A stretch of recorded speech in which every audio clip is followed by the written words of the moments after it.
සමහරව අපි ඔමෙලත් එක්ක එකතු වෙන්නේ. දැන් උදෑසනත් මම මතක් කරා අද දවසේ නිරෝගී සුවිශේෂාංගයෙන් ඔබ දැනුවත් කරන්නේ අපි මොනවා සම්බන්ධයෙන්ද කියලා. දැන් බඩවැල් ආශ්‍රිත රෝග නැත්නම් ආත්මාගත රෝග පිළිබඳ කතා කරනකොට අපි විවිධ පරීක්ෂණයන් වෛද්‍යවරුන් ඔබට නිගමනය කරනවා. හැබැයි ඒවා හපු පමණින් අපි ටිකක් බය වෙනවා නේද?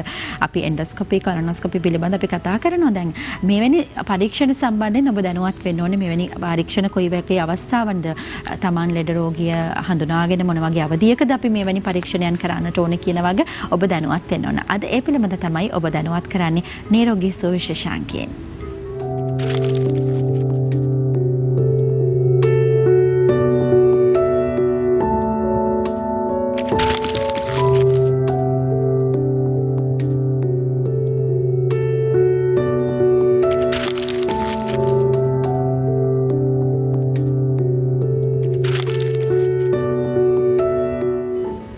නිරෝගී සුවිශේෂාංගයෙන් අද දවසේදී අපත් සමග එකතු වෙනවා ශ්‍රී ජයවර්ධන විශ්වවිද්‍යාලයේ ආමාශයික ආන්ත්‍රික හා අක්මා රෝග පිළිබඳ විශේෂඥ වෛද්‍ය ඉසුරුජිත් ලියනගේ වෛද්‍යතුමන්. ආයුබෝවන් සුබ උදෑසනක් වෛද්‍යතුමනි. වෛද්‍යතුමනි අපි අර මුලින් කතා කරා වගේ මේ බඩවැල් ආශ්‍රිතව අක්මාගත රෝග සම්බන්ධයෙන් වෛද්‍යවරුන් නිගමනය කරන විවිධ පරීක්ෂණයන්. අපිට එවැනි පරීක්ෂණයන් පිළිබඳව මම හිතන්නේ මම කියනවට වඩා ඔබතුමා ඒ ප්‍රවිශ්‍රය ලබා ගන්නවන්න වඩා නිවැරදි වෙවි. ගොඩක් දෙනෙක් හරි බියයි වෛද්‍යතුමනි. මෙවැනි පරීක්ෂණ නම අහපු පමණින් සමහර අය බය වෙනවා. එවැනි අවස්ථාවන් වලදී අපි කොහොමද ක්‍රියා කරන්නට ඕනේ කියන වගේ අපි පැහැදිලි කරමු. නමුත් අපි මෙවැනි පරීක්ෂණ මොනවද කියන තැනින් ප්‍රවිෂ්ටයක් ලබා ගමු. විශේෂයෙන් අපි අහලා තිනවා මේ එන්ඩොස්කෝපි පිළිබඳව අපි විශේෂයෙන් කතා කරනවා. විටින් විට මිනිස්සු දැනුවත් කරනවා. නමුත් ටිකක් මේ අවධානයත් අඩුකමකුත් දකිනවා සහ මේ අර තියෙන රෝගය ගැන නිශ්චය කරගන්න මේ පරීක්ෂණ කරන්නේ කොහොම ටිකක් තැතිගැන්මක් ඇති වෙනවා නේද? අපි එන්ඩොස්කෝපි පරීක්ෂණ පිළිබඳව වලින් කතා කරලා ප්‍රවිෂ්ටයක් ලබා ගමු. හරි. එතකොට එන්ඩොස්කෝපි මම පොඩක් ඉතිහාසය කියන්නම්. ඒතර එන්ඩොස්කෝපි කියන්නේ ඇත්තටම අපේ ඇඟේ තියෙනවා ලේවලට නිරාවරණය නොවන බට පද්ධති කිහිපයක්. එකක් තමයි අපේ ආහාර මාර්ගයේ කටින් පටන් අරගෙන අපේ ගුද මාර්ගය නිවර වෙනවා. ඊට අමතරව මුත්‍රා මාර්ගය. ඒතර මේ දෙකම පරීක්ෂා කරන්න සහ මේකේ රෝග තත්ත්වයන් යම් රෝග තත්ත්වයන්ට ප්‍රතිකර්ම කරන්න පුළුවන් ශරීරය කපන්න නැතුව. ඒ කියන්නේ ශල්‍ය කර්මයක් නොකර.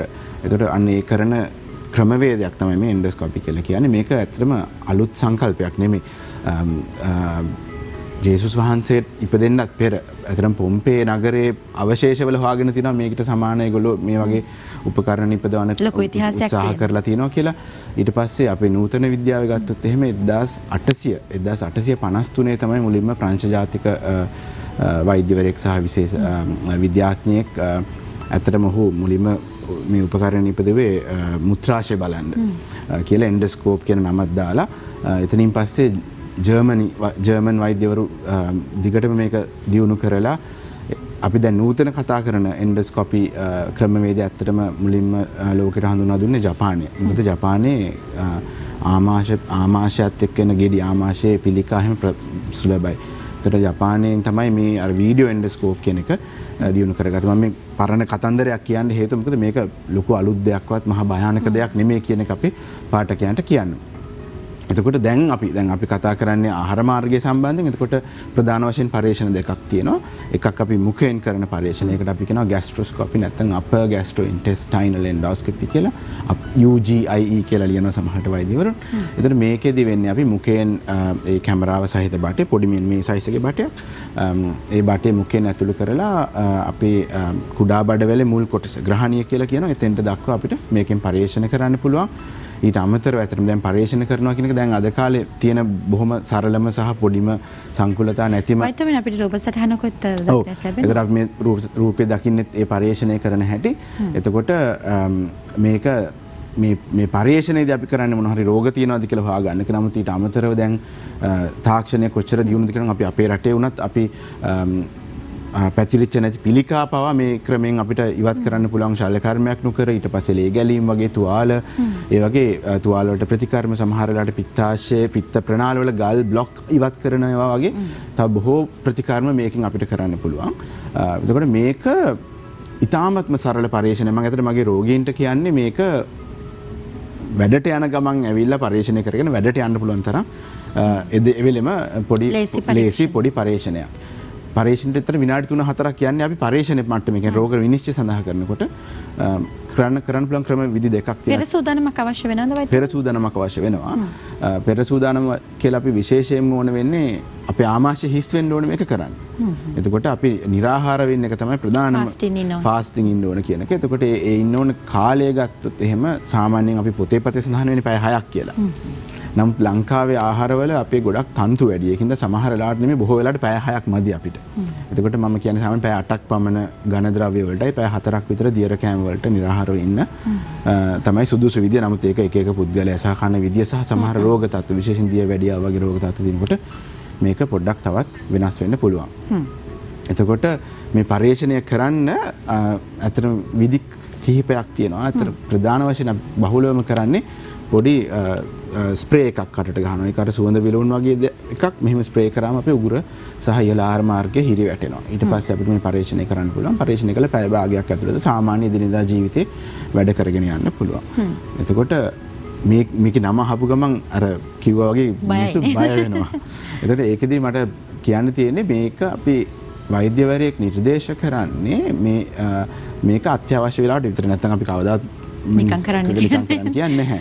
එතකොට ඒ අවශ්‍ය එතකොට ඒක ඒ කියන්නේ මේ රෝගීය ලක්ෂණ මතුවලා ටික කාලයක් ගියන් පස්සේද වෛද්‍ය වෙන්නේ නැත්නම් මුල් අවදී වගේ? ඒක රෝගය අනුව වෙනස් වෙනවා. ඉතින් මේකේ විශාල පරාසයක් තියෙනවා අපි මේක කරන්න. අක්මාවේ රෝගවලදී ඇති වෙන සංකුලතා බලන්න කරනවා. ද්‍රාමාශය පිළිකා හරි මොනවා හරි අපිට එහෙම සැකයක් තියෙනවා නම් කරනවා. ඒ වගේ තව විශාල හේතු ගොඩක් තියෙනවා මේක කරන්න. එතකොට ඒක වෛද්‍යවරයෙක් කිව්වහට පස්සේ නොකර ඉන්නවා කියන එකෙන් අපිට අපි ඕන දැකලා තියෙනවා සෑහෙන පහු වෙලා ප්‍රශ්නත් එක්ක අපිට රෝගීන් හම්බ වෙලා තියෙනවා. ඒතර මේ පරීක්ෂණය ගත්තොත් එහෙනම් මේකේ පුහුණු වලත් නිශ්චිත ඒකට සුදුසුකම් තියෙන පුද්ගලයෙක් කරනකොට අතුරු ආබාධ නැති තරම් දීර්ඝ කාලින. එතකොට බොහෝම කලාතුරකින් අපි මිලියනයකින් එකකට පමණ තමයි බරපතල ලොකු අමාරුවක් සිද්ධ වෙනවා නම් සිද්ධ වෙන්නේ. නමුත් ඒවත් ඒ වෙලාවෙම ගොඩක් වෙලාවට අපිට ඒකට ප්‍රතිකර්මයක් යොදන්න පුළුවන් අතුරු ආබාධ. එතනින් එහාට ගත්තම මේ පරීක්ෂණයෙන් කිසිම ගොඩක් වෙලාවට ඉහළ ආහාර මාර්ගික කරන පරීක්ෂණ වල වේදනාවක් දැනෙන්නේ නැහැ. අපහසුතාවයක් දැනෙනවා. මොකද අනිවාර්යෙන් කටහරා බටයක් යනකොට ඒක නමුත් වේදනාවක් නැති පරීක්ෂණයක්. අනිත් පරීක්ෂණය ගැන ගත්තොත් එහෙම පහළ ආහාර මාර්ගයෙන් කරන පරීක්ෂණය අපි ඒකට කියනවා lower GI lower gastrointestinal endoscopy. ඒක අපි යන දිගානුව වෙනස් වෙනවා. සමහර වෙලාවට අපි මුල් කොටස පමණක් බලනවා අපි එකට කියනවා sigmoidoscopy කියලා. මුළු මහා බඩවැලම බලනවා අපි එකට කියනවා colonoscopy කියලා. එතනිනුත් එහාට අපිට කුඩා අන්ත්‍රයේ අන්තිම කොටස බලන්නත් පුළුවන්. අපි ඒකට කියනවා ileocolonoscopy කියලා. එතකොට ඒකෙදි පොඩ්ඩක් ලෑස්ති වීම ටිකක් කරදරයි. මොකද අපි බඩවැල් සුද්ධ වෙන්න බෙහෙත් දෙන්න වෙනවා. එතකොට අපි කලින් දවස්. ඒතර අපි එකට කියනවා විරේක වෙන්න බෙහෙත් දෙනවා කියලා. එතකොට ඒ බෙහෙත් ගන්න එක ඇත්තටම එච්චර සනීප නැහැ. මොකද අපිට අපේ බඩ හොඳටම බඩ බ්‍රූලට යනවා. ටොයිලට් එකේ ඉන්න වෙනවා. ඒක තමයි ඒකේ තියෙන අපහසුතාවය. ඒතර ඒ පරීක්ෂණයත් ගත්තොත් අපි ඒක කරනකොට බොහෝ වෙලාවට අපි රෝගියාට නිර්වින්දනය කියන්නේ සිහි නැති කරන්නේ. නමුත් සිහි අඩු වෙන්න වේදනාව අඩු වෙන්න බෙහෙත් දෙනවා. එතනින් පස්සේ ඒකෙත් අර වගේම තමයි අපිට පරීක්ෂණ රෝග හොයාගන්න සහ තවත් බොහෝ ප්‍රතිකර්ම කරන්න ගෙඩි જાති අයින් කරන්න වගේ තව බොහෝ දේවල් කරන්න පුළුවන්. වත්තමනේ අපිට රූප රාමු කිහිපයකුත් තියෙනවා. දැන් බලන්න පුළුවන් අපි සූදානම්ක බලන්න. හරි. ඒතර මම මේ පෙන්වන්නේ මේ තියෙන අපේ අපි ඔය එන්ඩෝස්කෝපි කියන උපකරණය. ඒතර මේක අපි වෙන මැෂින් එකකට ගහලා අර අපි දකින බටේ අපේ කුඩා ඇඟිල්ලේ තරම් විශ්කම්බයක් තියෙන බටයක්. ඒතර ඕක තමයි අපි පාවිච්චි කරන්නේ. ඇත්තටම අපි අපේ ප්‍රේක්ෂකයන් මේකට බය වෙන්න එක හේතුවක් තමයි මේ මූලික දැනුම නැතිකම. අපි එතෙන්ට ගියාට පස්සේ මැෂින් ගොඩක් තියෙනවා, බට තියෙනවා, හරි බයක් හිතෙනවා. ඒතර ඒ බයත් එක්ක පරීක්ෂණය කරනකොට පරීක්ෂණය කරනකොට ලොකු බයක් දැනෙනවා. ඒ බය තමයි ඇත්තටම අනිත් පැත්තට ගත්තොත් එහෙම අපිට unpleasant experience එකක් නැත්නම් අපි අකමැති දෙයක් අපිට බවට පරිවර්තනය වෙලා මිනිස්සු බය වෙන්නේ. එතකොට ඔය බටෙන් තමයි අපි කරන්නේ. බටේ හොඳටම නැවෙන සුළු බටයක්. ඒතකොට ඒකෙන් අපිට අපේ ආහාර මාර්ගේ ඔක්කොම වංගු හරහා යන්න පුළුවන්. පරීක්ෂා කරගන්න පුළුවන්කම ලැබෙනවා. හරි. හරි. අපි ඔබට දුරකථන අංකය මතක් කරන්නම්. වෛද්‍යතුමන් සම්බන්ධ වෙලා ඉන්න නිසා ඔබට පුළුවන් සජීවීව එකතු වෙන්න. අද දවසේ කතා කරන මේ මාතෘකාව ඔස්සේ ඔබට යම් ගැටලු සහගත තත්ත්වයන් ඔබට රෝගී ලක්ෂණ තියෙනවා නම් ඔබට පුළුවන් වෛද්‍යතුමන් සමග සම්බන්ධ වෙන්න 0115 299යි 299 කියන දුරකථන අංකය ඔස්සේ. වෛද්‍යතුමනි දැන් මේ ගොඩක් දෙනෙක් අර මේ කියනවා දැන් ગેස්ට්‍රයිටිස් තත්ත්වයන් ආවම අපි කියනවා එවැනි තත්ත්වයකදී අපිට ආමාශයගත රෝගයේ ලක්ෂණ තව තවත් මතුවෙන්නේ එවැනි තත්ත්වයකදී. එතකොට එවැනි අවස්ථාවකදී ඒක දරුණුවටම ගියන් පස්සේ අපිට හිතන්න පුළුවන්ද නැත්නම් වෛද්‍යතුමන් නිගමනය කරන්නට ඕනද අපිට එන්ඩොස්කෝපි එකක් වගේ පරීක්ෂණයක් කරන්න අපිට යම්කිසි ආසාත්මිකතාවයක් නැති වෙන්න පුළුවන් එවැනි තත්ත්වයකදී අපි කොහොමද කටයුතු කරන්නට ඕන? එතකොට දැන් මේක අපි කොහොම ගත්තත් අපි මේක අපි ඉන්වේසිව් එහෙම නැත්නම් අපි ශරීර අභ්‍යන්තරයට යන පරිශ්‍රණයක්. එතකොට මේකට නිශ්චිත ක්‍රමවේද සහ අපිට කියලා තියෙන මෙන්න මේ රෝග ලක්ෂණ තියෙනකොට මෙච්චර කාලයක් තියෙනකොට කියලා තමයි මේ පරීක්ෂණය කරන්න ඕන කියලා. එතකොට විශේෂයෙන්ම අපි අර ગેස්ට්‍රයිටිස් දැන් මේ ප්‍රශ්නෙට උත්තර දුන්නොත් එහෙම ඒ වගේ අවස්ථාවකදී අපි බලන්නේ ગેස්ට්‍රයිටිස් වලින් එහා ඔබට ගියපු මොනවා හරි අනතුරුදායක රෝග ලක්ෂණ රෝගයට තියෙනවද කියලා. ඒතකොට එහෙමනම් තමයි අපි මේ පරීක්ෂණය කරන්න කියන්නේ. මොකද අපිට ગેස්ට්‍රයිටිස් විදියට අපිට දැනෙන්න පුළුවන්. නමුත් රෝගියාට තියෙන පිළිකාවක් හරි නැත්නම් වෙනත් අපි අකමැති જાති බරපතල රෝගයක් වෙන්න පුළුවන්. අන්න ඒ දේ හොයන්න තමයි ප්‍රධාන වශයෙන් මේක කරන්නේ.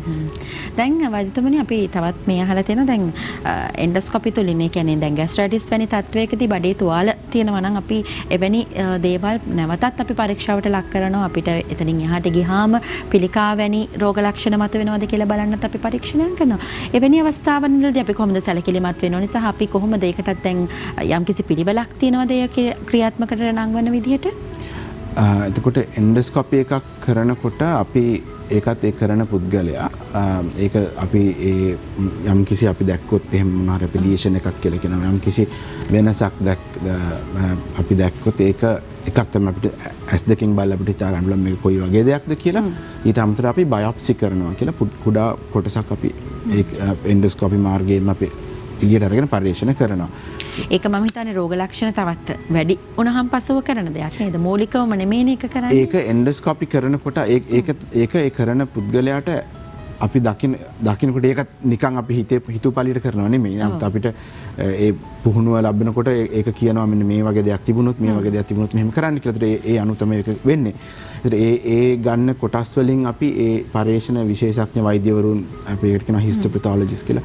ඒ වෛද්‍යවරුන් ලවා අපි ඒගොල්ලෝ පරීක්ෂණ කළා තමයි අපිට කියන්නේ මොන වගේ ආබාධයක්ද කොහොමද තියෙන්නේ කියලා. ඒක අනුව තමයි අපි ඉතින් එහාට ප්‍රතිකර්ම කරනවා නම් කරන්නේ. හරි අපිට දුරකථන නැමතුමක් තියෙනවා වෛද්‍යතුමනි ඉන්දික මහත්මයා සුබ දැසනක්. හරි ඔබතුමාගේ ගැටලුව ඉදිරිපත් කරන්න වෛද්‍යතුමන්ට.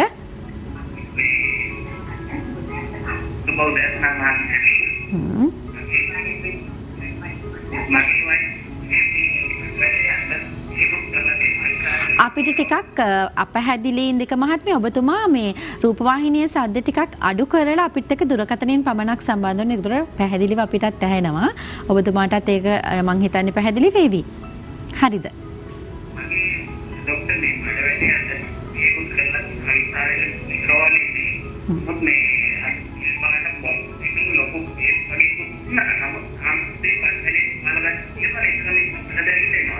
බඩවැලේ තුවාල ගතියක් තියෙනවා කියලා තමයි කියන්නේ වෛද්‍යතුමනි. බෙහෙත් වගේක් පාවිච්චි කරා කියලාත් සඳහන් කරනවා. මූලික රෝහලක බෙහෙත් කරා කියලාත් පැහැදිලි වෙනවා. තවත් පැහැදිලි කරමු ඉන්දික මහත්මයා ඔබතුමාට පුළුවන් වේවිද? පුළුවන්. ඔව්. මේ විස්තර බඩවැලේ තියෙනවා. බඩදවිල්ලක් තියෙනවා. එන්ඩොස්කෝපි එකකුත් කරලා තියෙන බඩදවිල්ලක් තියෙනවා කියලා තමයි පැහැදිලි කරන්නේ.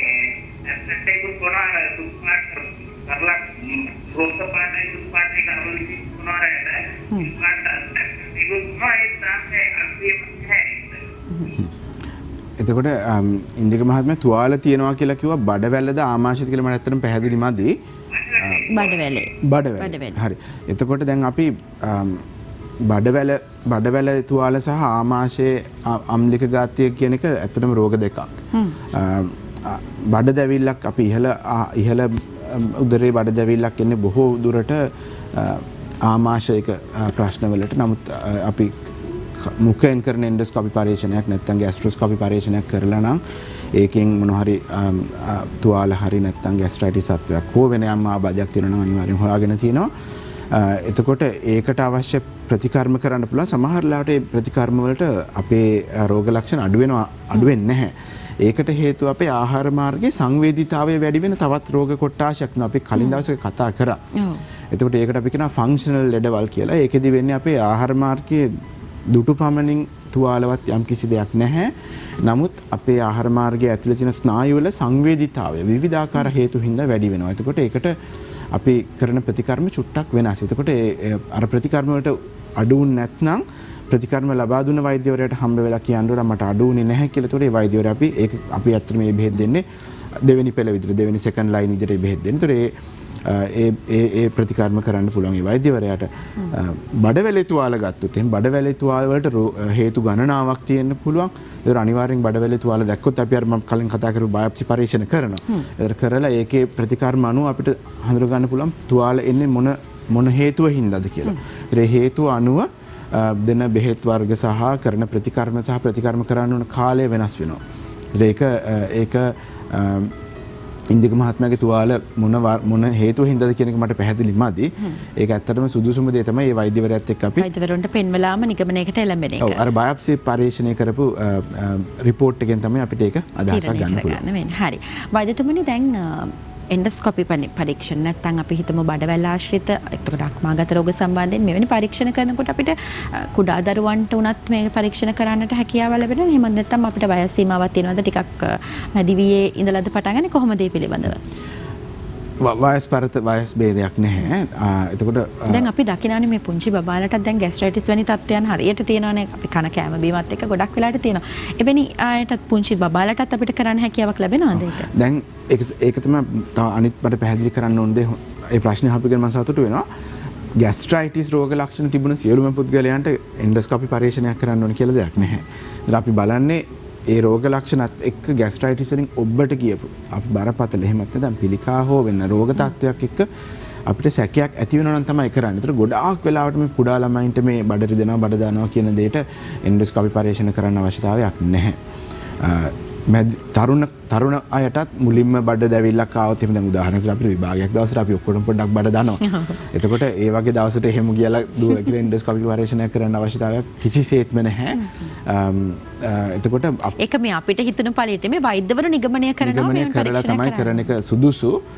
මොකද ඒකට හේතුව ඒකට මම ආයිමත් සරයක් කියන්නේ ඒක අපි ඉන්වේසිව් කියලා නේ. එහෙමත් නැත්නම් අපි අභ්‍යන්තරයට යන පරීක්ෂණයක්.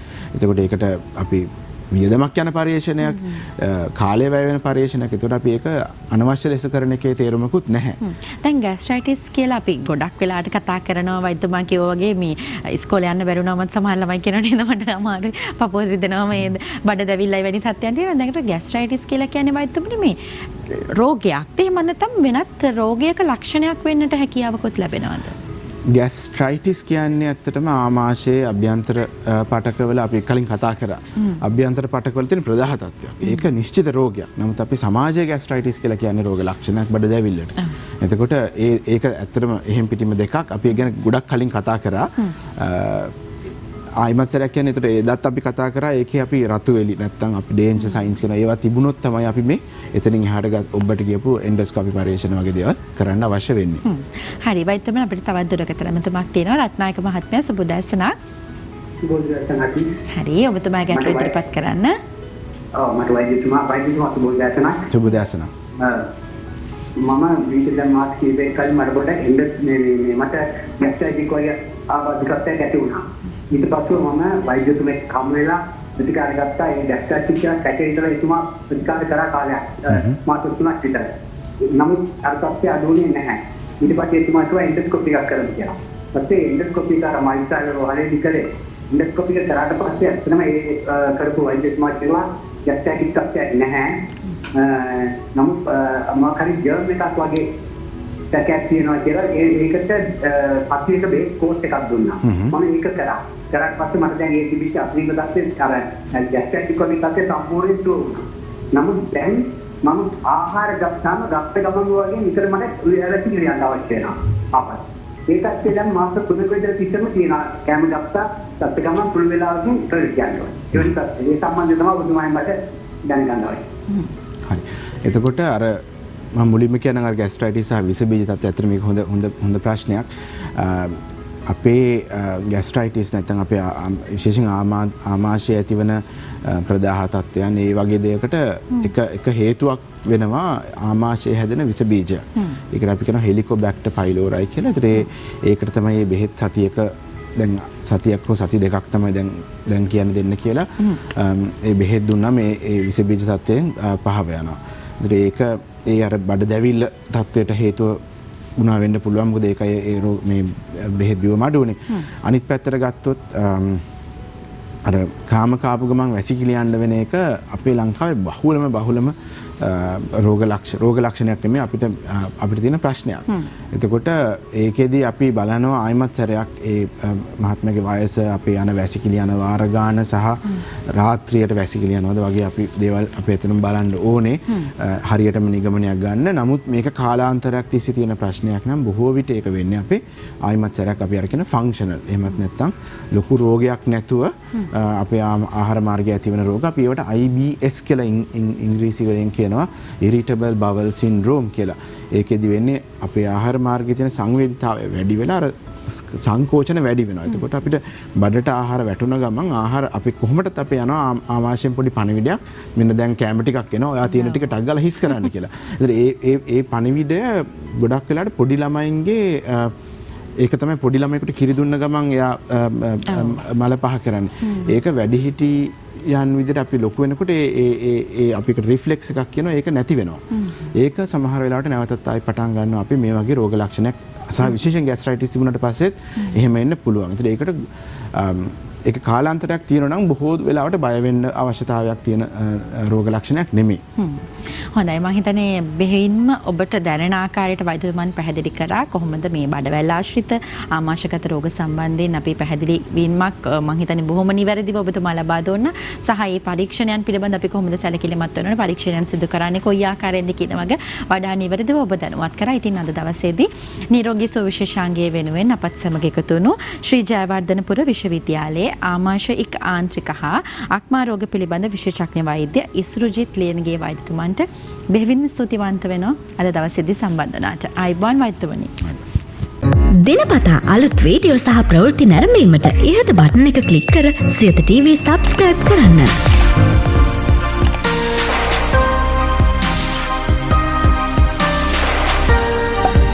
අලුත් වීඩියෝ ගැන මුලින්ම දැනගන්න මෙම සීනුව ක්ලික් කරන්න.